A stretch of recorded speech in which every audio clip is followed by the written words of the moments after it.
Good afternoon, Second Life. This is Durgan Hartunian bringing you Winner's Circle from Sports Zone at United Football League headquarters in week number 8 of our second season. As you know, last weekend was off for all teams. We hope everyone had a great Thanksgiving weekend. And we're here with the players of the game from the week before that, week number 7. Well, with me today is Jeff McGee, back a second time this season for the Buccaneers. And Kay Roberts, first time for the Bulldogs. The other winners of the previous week were Enric Eros of the Titans, Sikakiri, second-time winner from the Warriors. If you have questions for a guest and are joining us on Hitbox, don't hesitate to jump into chat and ask away, and we'll try to get that in before the end. So, thanks for joining us, guys. We have an interesting situation this weekend because both of you happen to be player representatives, and that works out very well because I wanted to talk about some things relating to the league, the game as a whole, what it is and what it needs to be. Where I would hazard to say probably in a better place now than ever before. But obviously there's still some things on the plate that could use improvement, and that is what your group is always working towards. So talk to me about some of the things that you think might stifle competition, hold teams back, imbalance the playing field, or just aspects of the league or game that don't currently serve the players and the audience as they should. What are your concerns, and how is your organization working to fix them? Can we start with Kay here? And y'all, it's only two of us here tonight, so y'all can switch back and forth as you need to if you need to fill in any blanks. All right, no problem. Hello. I think that the Players Association really has gotten to the point where we can really key in on the things that the players are looking to improve this season a lot more than we have in previous seasons, mostly because last year it started off and it was pretty active, but before that we haven't had a strong Players Association. I know like years ago in the SFL, it started a little bit, but it wasn't really as strong as it is now and had as much participation.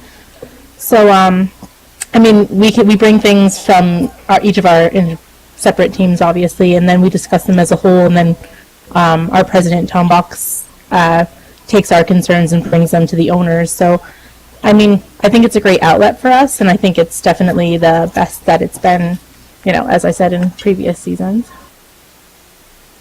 Jeff, what's your take on it?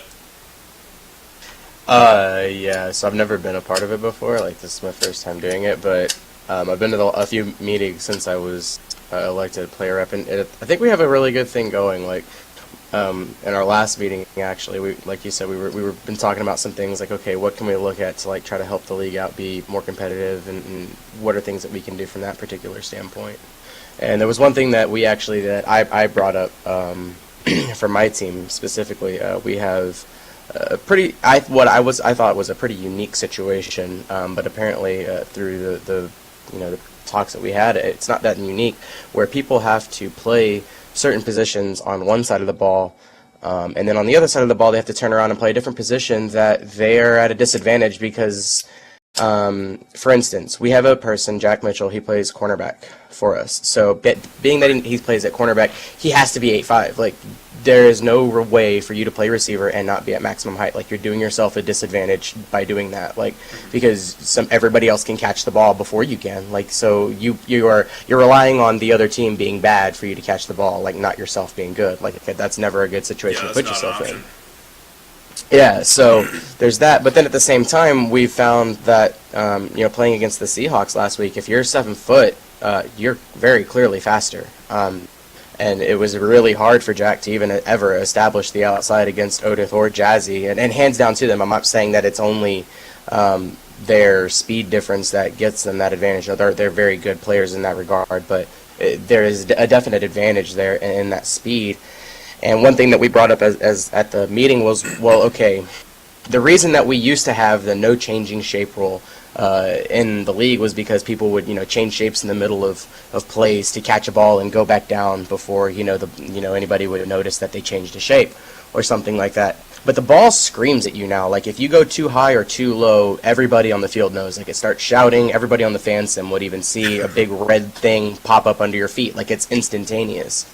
So we brought up the idea that maybe there's a way that we can do we can serve both sides of the ball. That we have options that we're talking about, and I don't want to get too much into it, but there are options that we've talked about as the players reps that I think we agreed to take to the owners, that Tom is going to be taking to the owners, and hopefully we can get something like that on a more even playing field, because right now there's definite advantages and disadvantages to people that play, specifically line both sides of the ball, or specifically receiver both sides of the ball.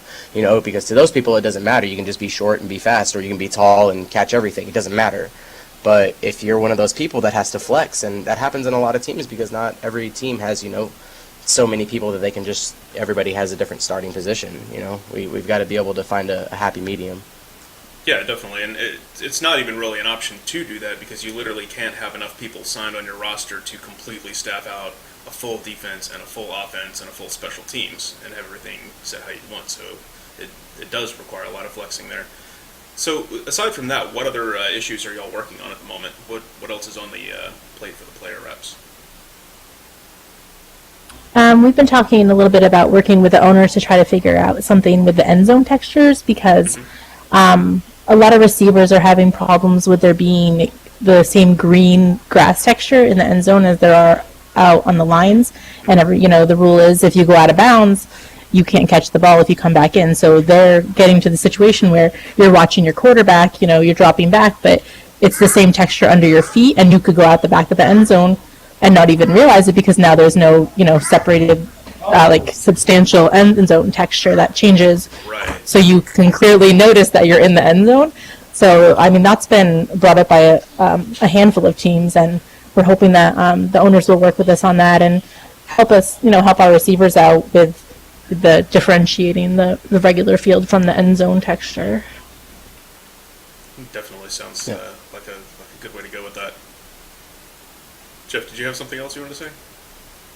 Yeah, and then and then there's those two things that we've just brought up now, but then we're also looking towards next season, already, we've already brought up a few ideas for things that we don't necessarily think we really want to push right now, just because it's not their particular changes we're looking at possibly bringing to the owners. Not something we want to do in the middle of the season, but we're already having talks and discussions on things pertaining to next season, and that's always good when you're talking about this being, season 2.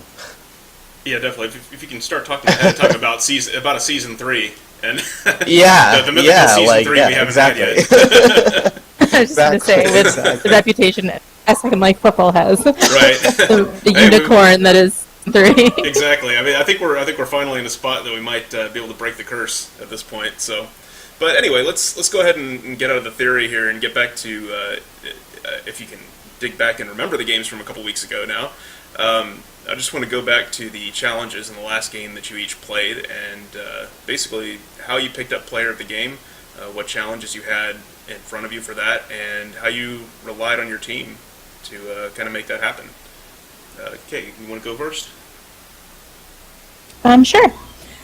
Well, we played the Cobra team, which going into it, there was a lot of talk about how it was going to be a close game between the two of us, because we've both kind of been, struggling. I mean, our schedule at the beginning, I know theirs was tough too. We've had, the Bucks, the Seahawks, the Titans, all these top teams that we've been playing to start off our season. So, we have a lot of losses on our record to begin with. So going in there, we're like, we have a similar record. And especially going in, they had just changed their quarterback. We had never played against them with Jason as their quarterback. Since Flo was no longer on their team, we really didn't know what to expect, because we had only played them before with Flo. So we weren't sure what kind of quarterback he really was. And so it was. We knew going in, we were just going to have to kind of watch and adjust to the game as we went. But my team really has begin to gel together, and we were able to push the run on them. We were able to get catches. I think that they kept trying to change their defense to kind of accommodate, but then they just stopped rushing people, which I'm sorry. I mean, one of the first things that Ray taught me to do when I started playing football was how to run. So that's just one of the things that I always try to do. So it's got huge potential, yeah. Yeah, and then so when they tried to stop me from doing that, then I had so much time in the backfield to throw. It was like I almost wanted to tell them, please, come after me, because you're giving me too much time. I felt, but I mean, it's hard because you don't know what to do, and we knew that they were, still kind of trying to figure out how to work together because they had different people. So is that what you had? Sorry, is that what you would give the Cobras as advice as far as where they need to develop from this point and what they could have done differently to kind of turn that game around on you?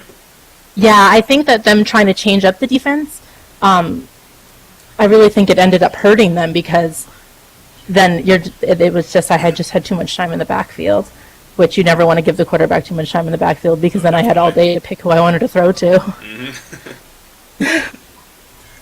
Jeff, what about you? Tell us about your game from 2 weekends back. That was ridiculously fun. First off, it was a really fun game. We played the Seahawks. That's always one that's going to be good to watch. Yeah, they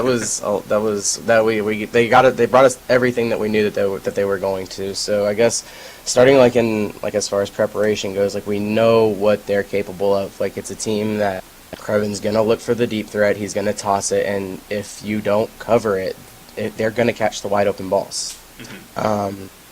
They like to. They're a team that they judge the worth of their receivers based on their one-on-one potential, and that's fine.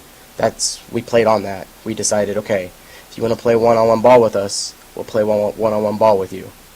We built our defense around that ideal, and around that idea rather, and we said, okay, if everybody just plays one-on-one ball with this person or this person, and if we can work as a unit and keep them from getting the big shot over the top, because they've never put a consistent drive down the field against us very often. It's very rare that it happens, because once you get into the end zone, and this isn't a knock on them, it's just once you get into the end zone, when you have a very good defense, and I do believe we have the best defense in the league, it is so hard to score from within the red zone. So we were like, okay, if they're gonna get open. They're gonna get people open. That's just the way we just decided. Okay, we're gonna go into how do we maintain these guys? How do we just hold them down? Don't let them in. Okay, well, so they might nickel and dime us up the field. Get the underneath route. But if we don't give up the big bomb, we're not in a bad situation at all in the game, because we're going to control it from the start of the game. We will control the game, and we will not let them score more than us. That was the mentality, and that's all we did. It was 100% on our defense. And that idea, that mindset, the defensive mindset is, as you said, the second part of your question was, how did you trust your team? Well, for a defense to work, especially the way that ours works, there has to be complete, trust, because I may not be able to tell Jack that, hey, you're one-on-one with this guy over here because I'm having to rotate out over this way. Yeah. He has to know that, and I have to know that if I drop out, he knows that. Or I have to know that if Jack has, somebody, lower than him, and I've got to rotate to help out, I've got to know that Cam's going to come from my left side and pick up the slack on my deep end. So there's a lot of trust there, and shout out to our guys. I mean, the defense that we have, I think it's just scary. This perfect combination between observation and trust falls. Yeah, Cam, the dude was not happy losing. He took the loss to them in the Super Bowl of last season probably harder than anybody on our team. Oh, I bet. Yeah. Sat and watched, the game over and over and over. Pulled me into the TeamSpeak channel, and I was like, okay, if we end up playing next, because this was after we had decided that we were going to play. He decided, okay, if we're going to do this, we're going to win it this time. There's no way we don't win it this time. So he pulled me in, and he's like, here's what I'm thinking. And we looked at it, and we were like, okay, this is going to be our defense. This is what we're going to do with it, and we put the puzzle pieces together, and it's worked out the first time. We just got to do it 2 more times. Yeah, definitely. It's really interesting and really encouraging to watch us develop, because it shows how much, with planning and some preparation there, how much you can really turn around, even high-level matches like that. So, I think it goes to show that there's a lot of possibility for other teams if they kind of, go back to the drawing board, start over again, and, see what they come up with. So, anyway, that's all we've got for tonight. Kay, Jeff, appreciate y'all coming out tonight. Congratulations on your selections from last weekend, and good luck this weekend. Thank you for having us. Thank you, yes. For Winner's Circle, I'm Durgan Hartunian. We'll see you next time. Keep winning.